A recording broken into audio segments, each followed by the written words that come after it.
Well, a growing number of National Guard troops are in Washington, D.C., and that number could nearly double in the coming days after 3 more Republican governors agree to send reinforcements at the request of the White House. Since August 7th, the White House says there have been 550 arrests in the district. The Metropolitan Police Department made 527 of those arrests. The U.S. Marshal Service showed 225 of the people arrested were alleged illegal immigrants. Good evening, I'm Kai Jackson. Let's go right to Fox 45's Jeff Abel and a look at whether the National Guard could help curb crime in Maryland. But when the National Guard hit the ground in Washington last week, that city's crime fight went into overdrive. And now we're seeing the impact and the dramatic reductions in crime. When the National Guard rolled into Washington last week, the locals seemed skeptical. The crime is minimal here. There's not really a lot of crime here. It looks a little like window dressing to me. But with the Guard on the ground, crime is on the decline. For the first time in a long time, D.C. has gone 7 days without a homicide. And that's not all. Carjackings are down 83%.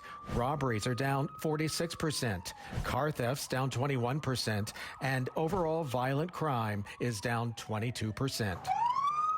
When you have these kind of numbers going down, it basically says this is a success, and that means people feel safer. Like many big cities, Washington's police department is critically short-staffed. People who don't feel safe aren't free. Sergeant Betsy Smith with the National Police Association says it is ripe for federal help. More police generally equals less crime.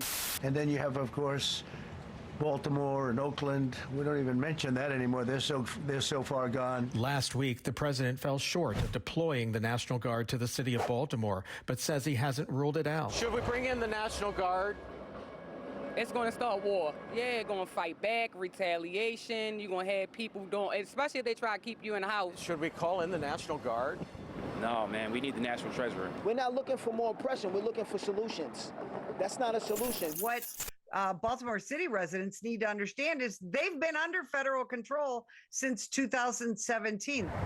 As part of a consent decree, the federal government already oversees Baltimore's police department. And with the department still hundreds of officers short, Sergeant Smith is convinced the city could see similar crime reductions if the city would embrace federal help. If the people in Baltimore City want to truly be free from criminals, free from violence, they need to embrace not only their local law enforcement, but state and federal partners as well. Without an act of Congress, the National Guard can only be on the ground in Washington for 30 days. However, the president says he plans to ask Congress for a long-term extension. Jeff Abel, Fox 45 News. I'm Kai Jackson. Thank you for watching. Here's another video to watch. Also, please take a moment to subscribe to our channel.